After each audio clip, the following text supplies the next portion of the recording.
guest, it's the most wonderful time of the year and the busiest. As the marketing coordinator for Columbia's documentary film festival, True False, please welcome Emily Edwards. Look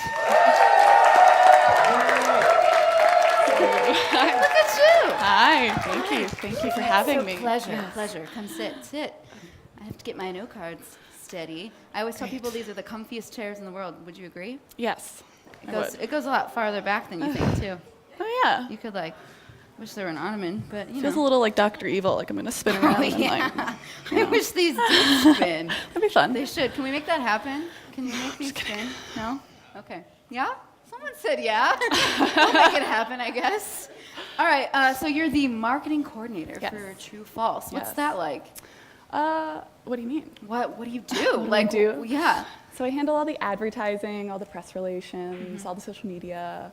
All of the social media, everything? Yeah, pretty much. Do you oversee anybody, or it's just you doing everything? It's actually just me in the department. I have a couple interns who work with me during the fest, but other than that, it's just me. That's just you? Yeah, we have a communications person who handles internal communications, but I handle all the external communications. Wow, that's a lot of work. It's pretty wild. So these past few weeks, have they been, just really calm? Really, super calm. Everyone's really chill. Nothing's happening. Yeah, nothing. We're all just kicked back. Mm-hmm. Yeah, this is the time to use the chair this week. This is what we look like. Right, exactly, all the time.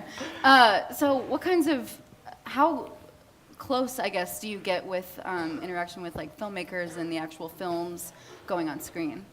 So in the office, we all are there and working on the fest, and we have some interaction with the filmmakers, but most of the time it's the programmers who are really working with them intensively to bring them here and talk about their films and write about their films. Yeah. But it's a trickle down.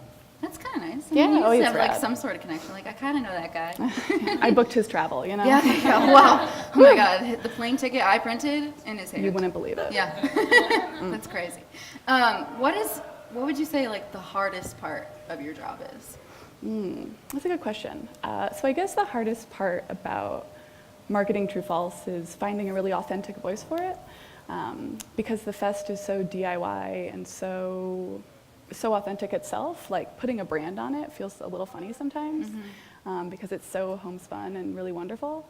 And it kind of traverses this line of really tightly programmed and really prestigious, but also really down to earth and community driven. Yeah. So finding that balance sometimes is really challenging. Yeah, kind of putting those two together and then being marketing, hey. Yeah, because they feel really opposite most of the time. Yeah, I kind of feel like it's tied so closely to Columbia that I would say it's more of a local thing than a national thing, but people are always oh my God, what was it? Steve Franco. James Franco. Yeah, he came here. He came here 10 years ago, probably. Spike Lee, that's right. He was here last year. Yeah. That's exciting. Did you ever get to meet him? No, I actually just started working for True False. Oh, really? Yeah, I just moved here last November. Wow. Yeah. So, how do you like Columbia? It's great. Yeah? Yeah, it's pretty rad. Pretty small town. Oh, I actually live somewhere a really, so you don't live really small town before this.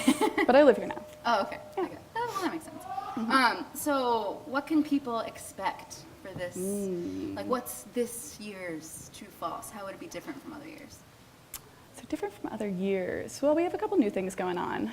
So our theme this year, our visual theme for the fest, is called Out of the Ether, and it's centered around the elements, the building blocks of matter and life. And so we have an escape room called Elemental. That's really? It's at Breakout Como, and it's totally deconstructed, and it's based off the elements, and there are no keys, no written clues, and it's a really great way to think about storytelling in a escape room sense. Wow, that's really cool. Yeah. So it's just for True False, it's just for that weekend that they made this room? Yeah, so a bunch of people got together and designed this room who are on either the board or staff of True False, and they worked with Breakout Como to rent the space and use their facilities to help us construct this room. That's so cool. Have you been in it? So we did a different escape room, but we haven't done this one yet. We're going to test it soon. Those things are freaky, right? Yeah. But they're kind of fun. It's really nerve-wracking because there's a countdown, Yeah. and then there are always Sometimes you get, videos an of hour someone and yelling. I need to get out. Okay, I walk in here voluntarily, and then you have an hour to get out. You're how do I get out? They locked the door, and they did a key code, and it was boop boop, and then you're wait. Yeah, it was really maybe stressful at first. Yeah, and then you have to work with, and we did it as an office, so we were it's staff relations, and it was really funny. Did you ever? The person that I did mine in St. Louis, and we had like a walkie-talkie communication with like the person outside. Ours was and, like, even weirder.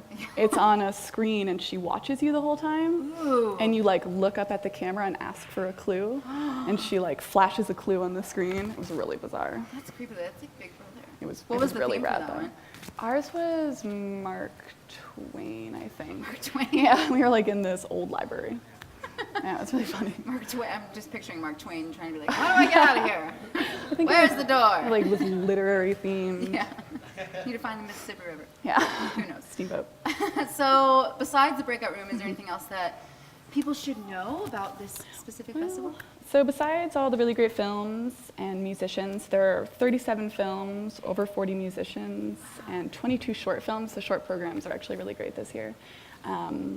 There's also, so we have this is our second year of doing this. It's called Provocateurs, and it's like a mini ideas fest within True Falls, where 5 speakers talk on provocative issues, all the way from climate change to tech issues, and they talk before an aptly chosen film. So something that relates to the theme, and then they all come together for an event called Chautauqua, and that's on Sunday morning, and they all give 5-minute provocative speeches. Wow. And it's really rad. Yeah. From start to finish, just from scratch, you come up with that? So the speeches are usually planned and based off of their writings that they've done previously. So Sarah Kendzior is actually local. She writes in St. Louis, and she's talking about authoritarian governments. And she's been especially vocal right now in the Trump administration, and her speech is really great. Wow, so yeah. it's like TED Talks essentially. Yeah. Yeah. Can anyone get involved with that, or is it just you have to sign up for it? Or pay So yourself? they're curated. They're chosen based off Okay. of the programmer's name is Abby Sun, and she chose a really diverse, interesting lineup of people to speak. Well, that's awesome. It's really awesome. Well, thank you for coming. It's Thank very you for having exciting. me.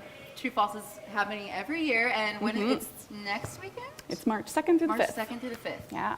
I'll remember that. Will you? Thank you so much for coming. Thank you. Up next.